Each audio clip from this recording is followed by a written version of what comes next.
and own your power. I love that. Look around the room. You'll see that you're not so alone after all, and that unconfidence could look like any of us. Maybe your whole life you have been told that the best wins, but I'm telling you right now that the best known will win.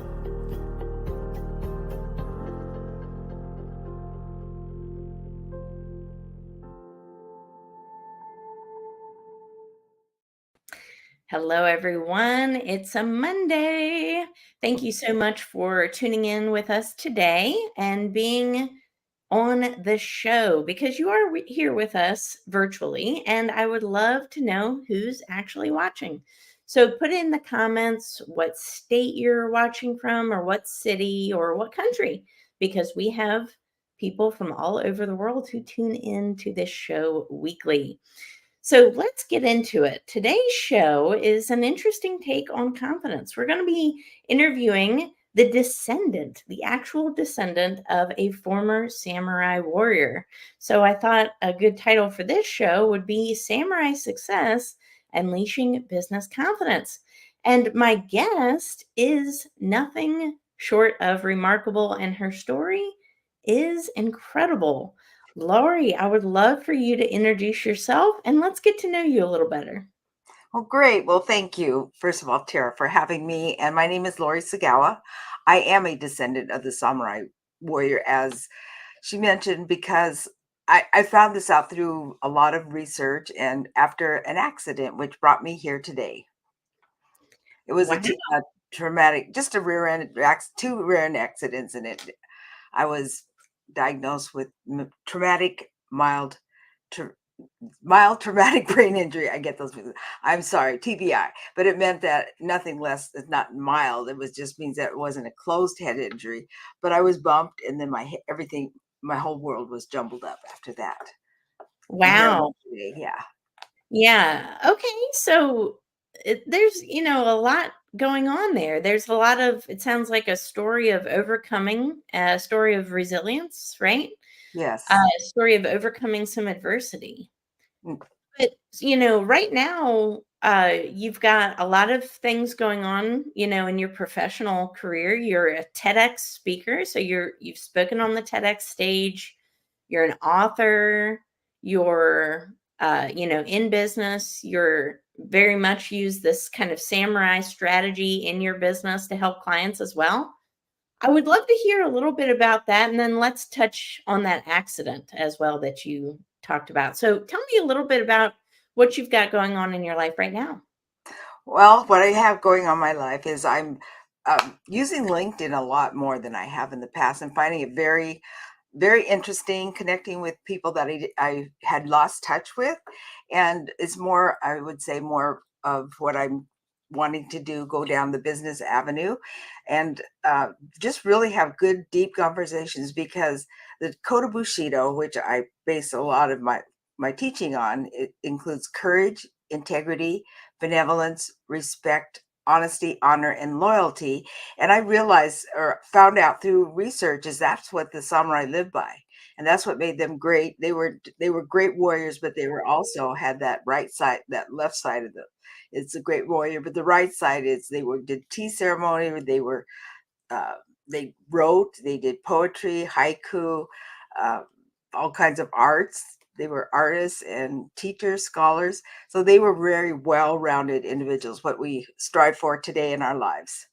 And what I teach people, and what I actually taught in the prison, is, what your life will reflect on what you do on your outside world. And so I help the women in the prisons have better lives. And even in today's society, and talking with other people and being on stages, I encourage people to be their best, to take the high road, to always think of the other person, and it's not all about you, because your world, we're not all little islands, we are interconnected, and the way that we show up in the world is how our lives will be. Yeah. How we think, our deeds, our words, our actions, right? They all translate into the realities and our outcomes. Yes. And it's not just about how we treat ourselves, but it's how we treat others as well. Yes. Hmm. So talk a little bit about this method that you mentioned, this samurai code.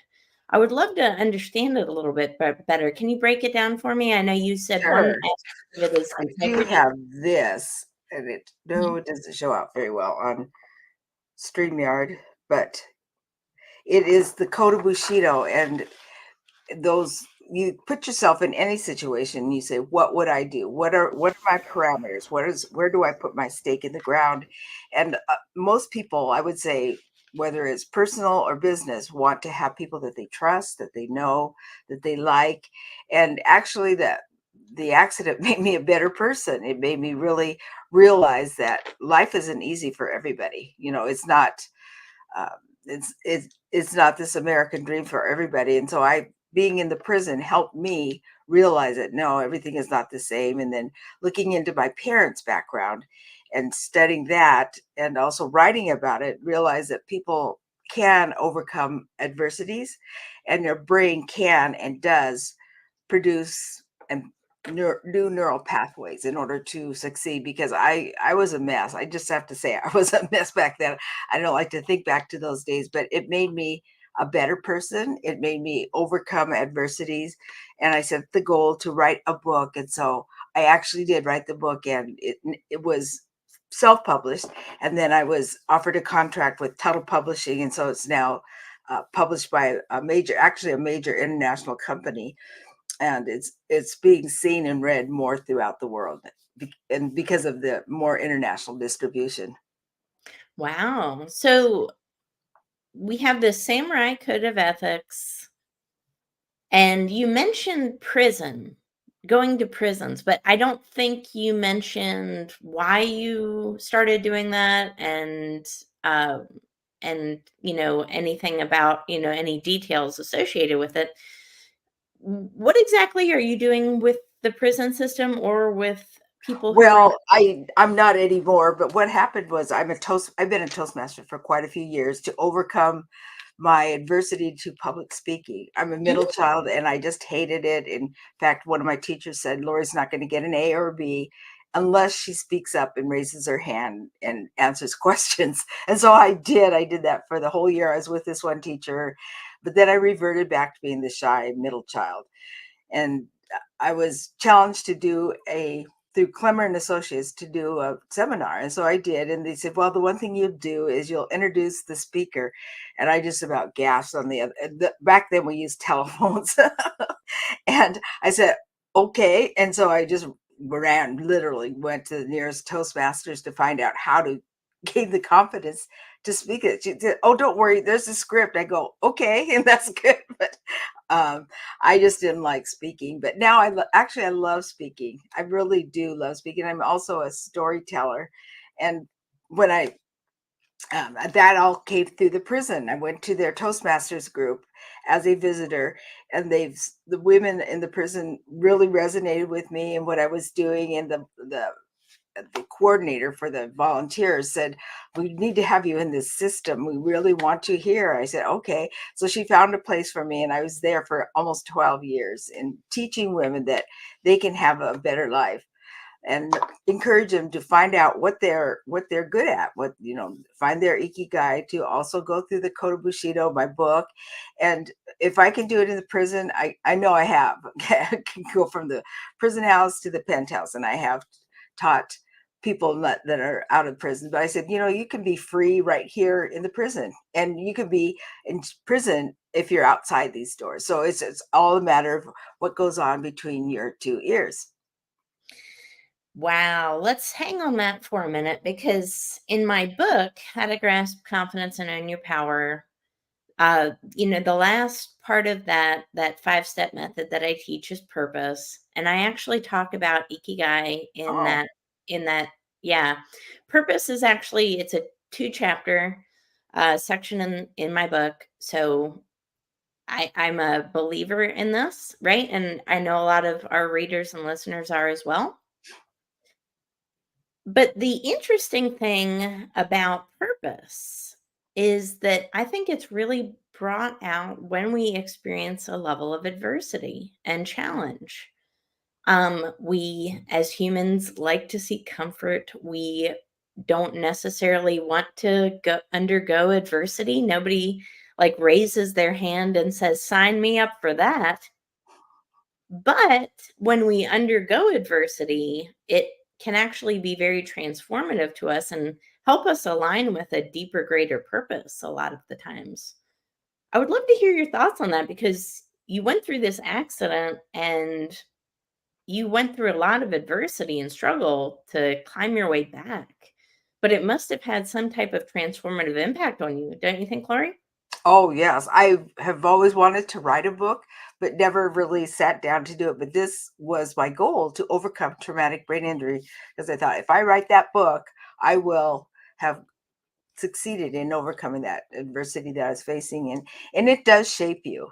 And when I talk about purpose, I also through that found out about Ikigai, which is from Okinawa.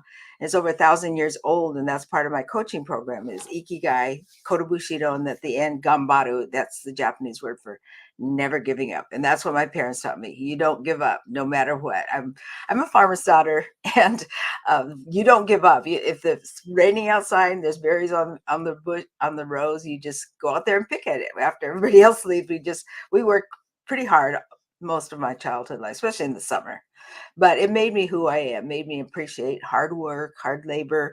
Now I know where food comes from. It doesn't come from the grocery stores. We actually have to, you see the whole process of planting and picking and harvesting and all that. It's because a lot of people don't realize that what goes into the products that they eat. And I do, I appreciate it. I appreciate farmers and appreciate hard work. But when I was doing it and growing up, I just knew that wasn't my life.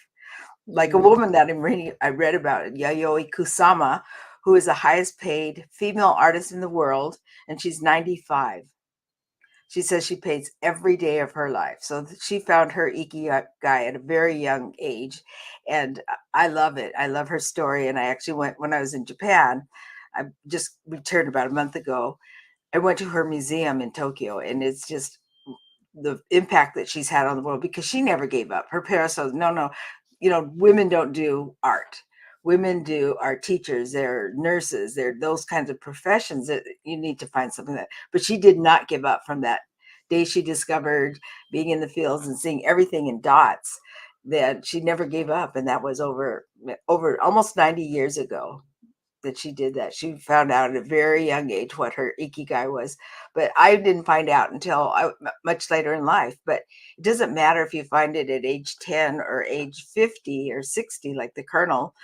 You just go forward with your purpose, and you never give up. Just be relentless, that gambaru. And that's what taught me never to give up, because I had a choice. If I had given up, I'd be reading at 7th grade level and not a very productive citizen of the world. I'd just be, having to rely on other people for the rest of our life. And I did not want to do that. So I fought back with all kinds of appointments, speech pathology. I even did vision therapy, physiatrist, chiropractor, physical therapy. I went through hundreds of appointments. It was like a job, but I was Mm. determined to get better. Yes, it's interesting. And you know what? That circumstance you were in with that, horrific car accident that left you with, brain damage, reading at a 7th grade reading level, a lot of people probably told you, "Hey, take it easy. It's okay," right? If you rest and just kind of chill out, and and they probably told you, that it's all right, on your own time, on your but you were relentless and you really wanted to pursue health, getting better, and then, also being able to do something incredible, like writing a book and speaking on stage, on the TEDx stage. These are incredible things that most people without overcoming a huge adversity have a hard time grasping and, achieving. And again, that kind of points back to my point of adversity can actually equip us for something greater. that greater level of purpose. Mm-hmm. It's really empowering to think about it that way, and it's very much a mindset shift, don't you think? I believe so because back then that was '05 and '07. I could have just say, oh well, okay, Sarah, Sarah. And a lot of people in the brain injury community and the one I was in, a lot of them did give up. They just were, people were in wheelchairs, people were uh, disabled, and I could have been disabled if I would have wanted to claim, I say I can't think. And but I didn't want that. I didn't want that for myself. I knew that there was more to life than doing that. And I wanted to, as a Japanese, you don't give up. My parents didn't give up, and all the adversities that they went through, those horrible camps and Yeah. racial prejudice. And I faced that to some extent, but not like what they did. But I was determined, not to give up. I didn't want that to define me, because it really could have. It could have been a defining point and say, well, this is Lori. And it's like, no, I don't want this is Lori.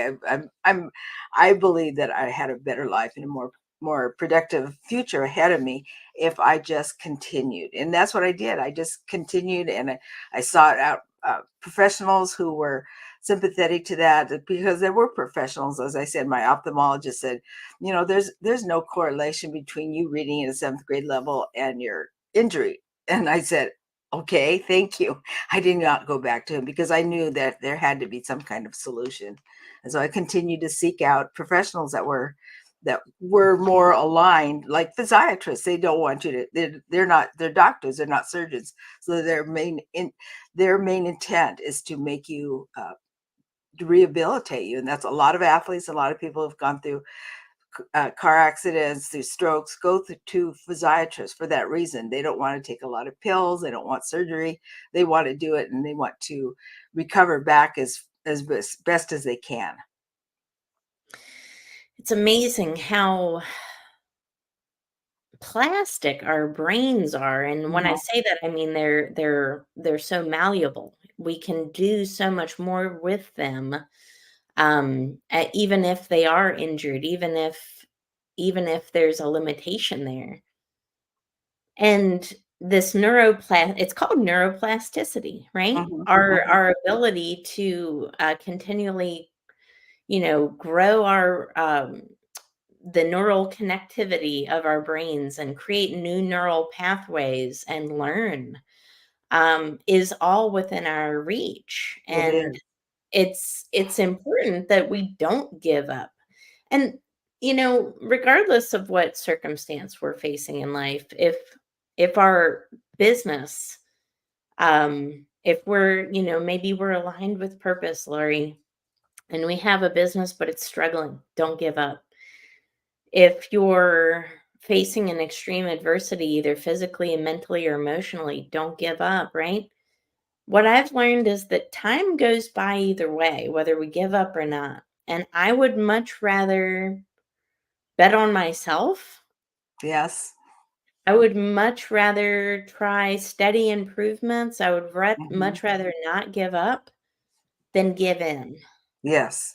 Giving in, anybody can do. Yeah. Anybody can do that. And there's always going to be people around us every day that tell us, take it easy, right? It's okay that it failed. No, we can get back up and we can just keep pushing. Um, Maybe it sounds corny, but the mental image that I always have in my head is somebody in a mine, right, underground, and they have a pickaxe, and they're this far away from that huge diamond, but they throw down their pickaxe and say, "I've already went in 20 feet. There's nothing here." And it's really easy to say that, right? Mhm. But it's it's the person who gets that diamond that says, "One more, That's right. one more. I'm just gonna keep going." What do you think about that? Do you have a secret, Lori, like a mental image that you keep in your mind that says, "I'm gonna keep going no matter what"? Well, the samurai, how they never gave up, and even if it meant that they would lose, they would go into battle because they would rather die the honorable death than to retreat or go hide out. And my mother always taught me never give up, because if you have a goal, there's somebody on the other side that will meet your goal, or vice versa. You could be somebody else's answer to overcoming their success. And I think about the farm. I think about my mom, who just never let us give up. She always says, well, try this, try that. And she would just be honest until we followed through. And I knew that if I didn't follow through, then I would be, shall we say, not a very productive person in society. And I did not want that, because I knew that my life did have a purpose, and I was going to find it, and I was going to help others, and I was going to overachieve it, because I just did not want to be in that situation. I mean, who wants to be in their, say in their 50s or 60s and say, well, I'm just back there and I can't do much. And I just didn't want to rely on other people, because I knew that I had it in me. I knew it because of the samurai: stand 7 times. No, stand up 7 times, fall 7 times, stand up 8. That's it. Fall 7 times. And that's a Japanese proverb. You don't give up. And my parents always told me, you don't give up. And I saw so many situations, and especially my parents' generation, where they did not give up. Like the late Senator Inoue, who was served over 60 years, never gave up. And he knew that even though he had an arm severed, he couldn't be a doctor, so he became a lawyer and helped people, especially minorities, find find equality, and that he dedicated his life to that. But he started as a lieutenant in the army that went out on the front lines, and he fought the battles. He just didn't say, go out there, guys, and fight. He said, I'll be with you. And he did. He was on the front lines, and he won was awarded many medals, and he just never gave up. He was a very unassuming person, but very accomplished.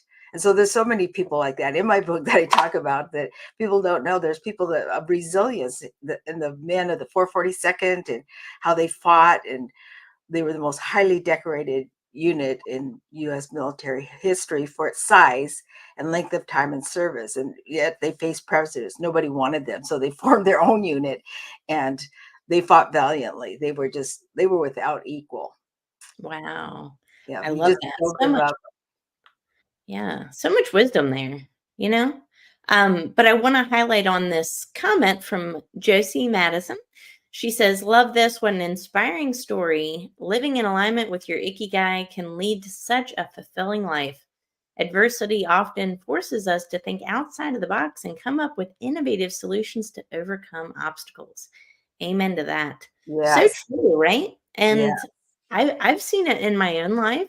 I had a lot of adversities in childhood, and that's not uncommon for a lot of people.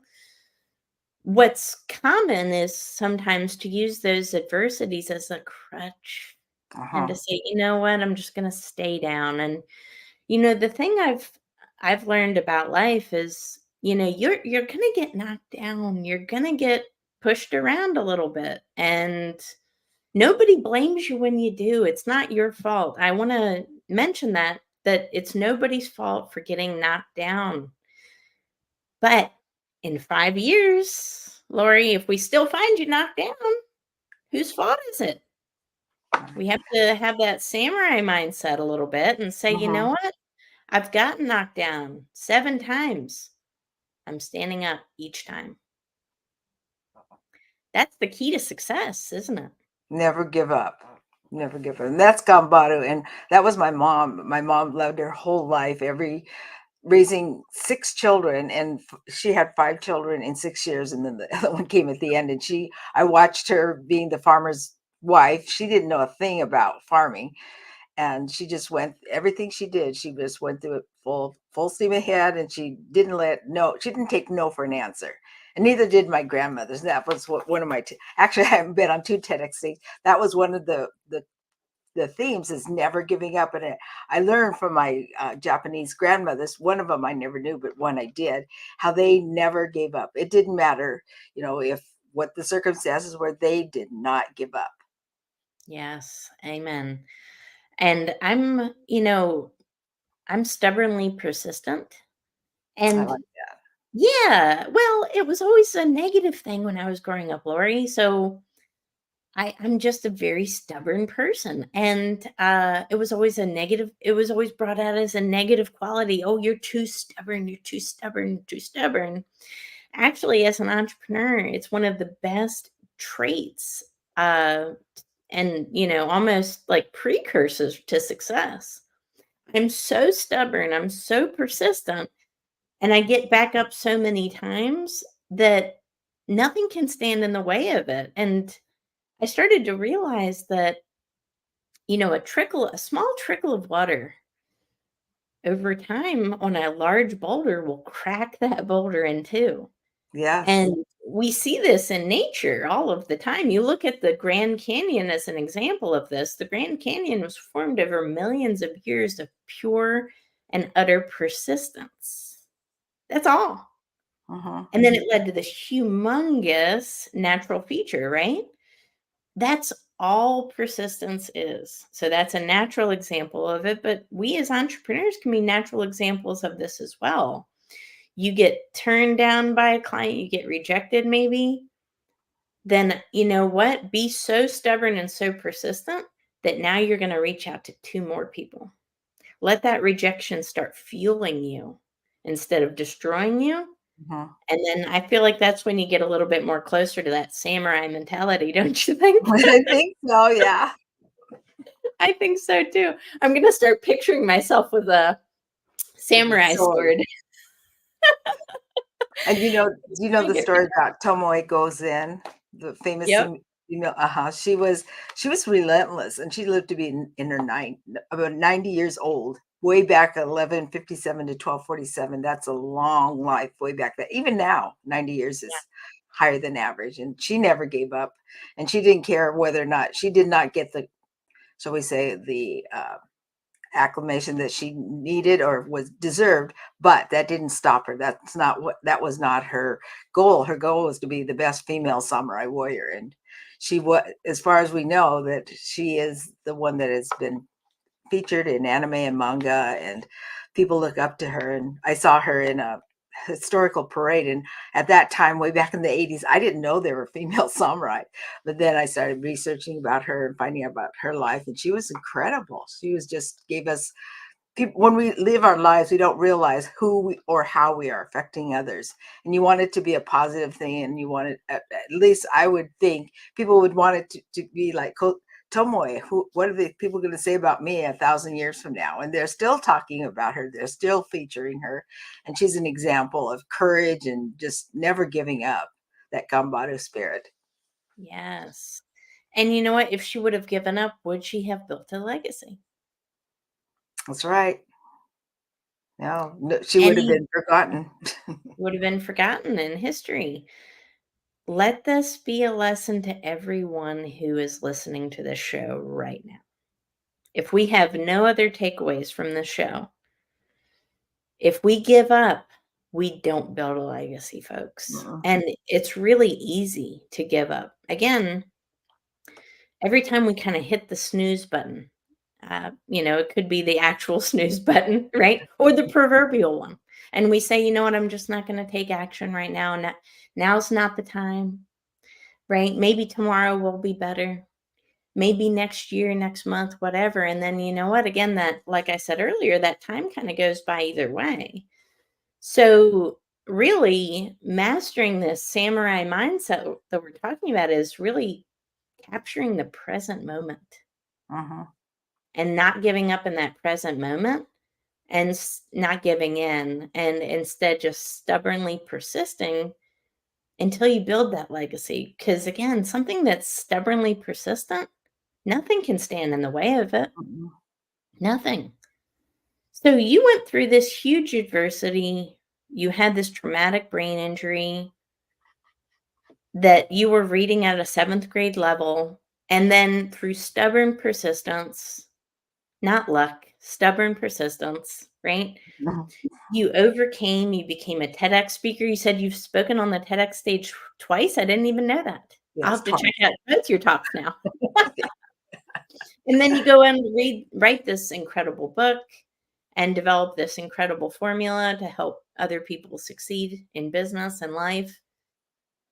None of that was easy, Mm-mm. but you did it. And that just shows that it is possible to build that legacy, even in the face of, of resistance and adversity. What would you say is your biggest lesson from all that time? You know, all this discovery that you had to go through and all this transformation. What would you say the biggest takeaway for you, do you think was?